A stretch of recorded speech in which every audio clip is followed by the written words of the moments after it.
Hello student, मैं आपके teacher स्वागत करती हूँ आप सबका आज की कक्षा में। आशा करती हूँ आप सब स्वस्थ होंगे, मस्त होंगे और अपनी अपनी पढ़ाई में व्यस्त भी होंगे। और हम आज एक नया पाठ शुरू करने जा रहे हैं। तो पाठ है हमारा नीम का पेड़। पाठ परिचय। इस पाठ में हम पढ़ेंगे कि पेड़ पौधे हमारे जीवन को बचाए रखने में हमारी मदद करते हैं, इसलिए इनकी सुरक्षा हमारा कर्तव्य है। तो इस धरती पर अगर कोई जीवन देता है सचमुच तो वो है पेड़। पेड़ हम इंसानों को भी जीवन देते हैं और जानवरों को भी जीवन देते हैं। इस धरती को हरी भरी बनाए रखते हैं, यानी धरती को भी जीवन देते हैं। और हम इंसानों का ये कर्तव्य बनता है कि हम पेड़ों को ना काटें, और अगर काट रहे हैं तो बदले में और भी हम पेड़ लगाएं, ताकि हमारी धरती सुरक्षित रहे, हमारा जीवन सुरक्षित रहे, जानवर सुरक्षित रहें, और ये जो सर्कल है ये ऐसे ही चलता रहे। यह रघु के नाना का घर है। नाना जी अपने घर को खूब साफ सुथरा रखते हैं। तो नाना अपने घर को क्या रखते हैं? खूब साफ सुथरा रखते हैं। उनके घर में वायु का चारों तरफ से आगमन होता है। तो नाना का घर क्या है? काफ़ी एयरी है, उसमें चारों तरफ से हवा आती है, जिसके कारण शुद्ध वायु में सांस लेने में स्वास्थ्य ठीक रहता है। तो जब शुद्ध हवा घर में आएगी जो, और अंदर की जो स्टक एयर है वो बाहर चली जाएगी, तो क्या होगा कि वहाँ पर सांस लेने में अच्छा लगेगा, वहाँ सफोकेशन नहीं होगा। नानी जी के घर के सामने नीम का पेड़ है। गर्मी के दिनों में वे नीम की छाया में बैठकर आराम करते हैं। तो पेड़ के नीचे छाया में आराम करने में बड़ा मज़ा आता है ना। और नीम अपने आसपास की हवा को शुद्ध भी करता है। तो नीम जो होता है, नीम का पेड़ होता है, वो एंटीऑक्सीडेंट माना गया है, और वो अपने आसपास की हवा को क्या करता है? शुद्ध कर देता है। उसकी सारी बुराइयों को अपने अंदर अब्जॉर्ब कर लेता है। पेड़ कितना लाभकारी होता है हमारे लिए। देखो कि हवा, अपने आसपास की जो हवा है उसके सारे जो पोल्यूटेंट्स हैं उनको अपने अंदर अब्जॉर्ब करके और वहाँ की हवा को शुद्ध भी करता है।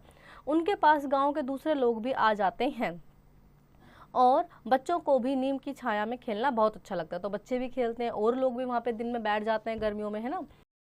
नाना जी रोज सुबह नीम की दातुन करते हैं, क्योंकि नीम की दातुन से दांतों में कीड़े भी नहीं लगते और साफ भी हो जाते हैं। तो नीम की दातुन से क्या होता है? दांतों में कीड़े नहीं लगते। नीम एंटीऑक्सीडेंट पेड़ होता है ना, और वो उससे दांत भी साफ हो जाते हैं। नानी जी गर्म कपड़ों को संभालते हुए उनमें नीम की पत्तियां रखती हैं। ऐसे करने से गर्म कपड़े कीड़ों से बच जाते हैं। नाना जी नीम की सूखी पत्तियां अनाज में भी रखते हैं, जिसके कारण उनमें कीड़े नहीं लगते। तो देखो, नीम की पत्तियां अनाज में भी रखी जाती हैं, है ना, जिससे उसमें कीड़े ना लगें।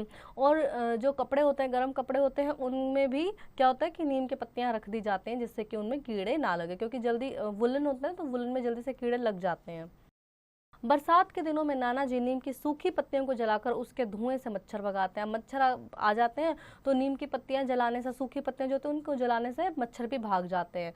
नीम के पेड़ पर फूल और फल भी लगते हैं। नीम के फलों को निबोरी कहा जाता है, और निबोरियों के पक जाने पर उन्हें खाया जाता है। तो निबोरियां होती हैं, छोटे छोटे फल लगते हैं उन पर निबोरी, फिर वो जब पक जाते हैं तो उनको खाने में बड़ी अच्छी लगती है वो। ऐसा करने से पेट की बीमारियां नहीं रहती। तो पेट की कई तरह की बीमारियां निबोरियां ठीक करती हैं। और नीम एक बेहद गुणकारी पेड़ है। तो नीम क्या है? एक बेहद गुणकारी पेड़ है, और हमें पेड़ों की रक्षा जरूर से करनी चाहिए। और आज आप मुझसे ये वादा करेंगे कि आज आप अपने आसपास, घर के आसपास या अपने घर के में कोई पौधा आप जरूर से रोपेंगे। शब्द ज्ञान। वायु, हवा, आगमन, उपस्थिति, शुद्ध, साफ, अनाज, बीज, निबोरी, नीम का फल, और गुणकारी, लाभकारी। अभ्यास। मौखिक। निम्नलिखित प्रश्नों के उत्तर दीजिए। नाना जी का घर कैसा है? तो नाना जी का घर कैसा है? हवादार है, उसमें चारों तरफ से हवा आती है। नाना जी घर के सामने किसका पेड़ था? तो नाना जी के घर के सामने था नीम का पेड़। उनका स्वास्थ्य ठीक रहने का क्या कारण था? तो उनका स्वास्थ्य ठीक रहने का कारण था उनके आसपास की शुद्ध हवा, उनके घर में आने वाली शुद्ध हवा। लिखित। निम्नलिखित प्रश्नों के सही उत्तर चुनिए। नीम के फल को क्या कहते हैं? संतरा, लीची, निबोरी। तो निबोरी कहते हैं। नीम का पेड़ बेहद क्या है? गुणकारी, बड़ा, छोटा। तो वो है गुणकारी। निम्नलिखित प्रश्नों के उत्तर दीजिए। पेड़ पौधों को बचाना क्यों जरूरी है? क्योंकि पेड़ पौधे क्या हैं? जीवनदायी हैं, और ये मनुष्यों को, जानवरों को, सबको क्या देते हैं? जीवन देते हैं, और ये हमारे लिए अत्यंत लाभकारी हैं। तो इसलिए हमें इनको बचाना चाहिए। बरसात में मच्छरों को कैसे भगाते हैं? तो बरसात में मच्छरों को नीम के पत्ते, सूखे नीम के पत्ते जलाकर भगा सकते हैं।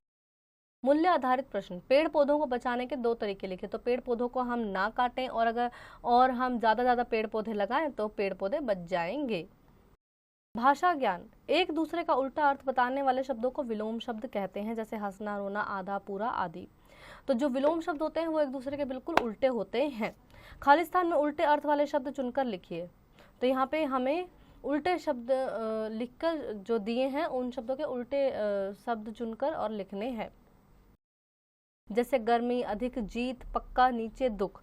तो ऊपर का क्या होगा? नीचे, कच्चा का पक्का, सर्दी का गर्मी, हार का जीत, कम का ज़्यादा, है ना, कम का अधिक, और सुख का क्या होगा? दुख होगा। नीचे दिए गए शब्दों को लिंग बदल कर लिखिए, जैसे लड़का का लड़की, नाना का नानी, दादा का दादी, बेटे का बेटी। नीचे दिए गए शब्दों के एक दूसरे से मिलान कीजिए। ठंडी का क्या होगा? ठंडी होती है आइसक्रीम, है ना। गुलाबी, गुलाबी क्या होता है?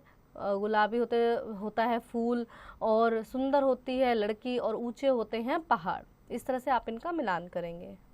अब है रचनात्मक कार्य। दिए गए चित्रों को ध्यान पूर्वक देखिए। जो जानवर आपको चित्र में दिखाई दे रहे हैं उनके नाम के आगे सही का चिन्ह लगाइए। तो आपको देखना है कि चित्र में आपको कौन कौन से जानवर दिखाई दे रहे हैं। तो यहाँ पे आपको जिराफ दिखाई दे रहा है, नहीं। तोता दिखाई दे रहा है, हाँ। हाथी, कंगारू, शेर, चीता, मोर, सांप, गाय, कुत्ता, बंदर, उल्लू। इनमें से जो भी जानवर आपको यहाँ पे दिखाई दे रहे हैं उनके आगे आप सही का चिन्ह लगाएंगे। जीवन मूल्य। पेड़ पौधे हवा, जल और भोजन प्रदान करते हैं, जिससे हमारा जीवन जीने योग्य बनता है। इसलिए पेड़ों का संरक्षण करना हमारा कर्तव्य है। तो हमें पेड़ों का क्या करना चाहिए? संरक्षण करना चाहिए, यानी हमें उनकी सुरक्षा करनी चाहिए। आशा करती हूँ बच्चों आपको यह पाठ अच्छे से समझ में आया होगा और अब आप इसका अभ्यास करेंगे। आशा करती हूँ आपको यह पाठ अच्छे से समझ आया होगा और अब आप इसका अभ्यास करेंगे।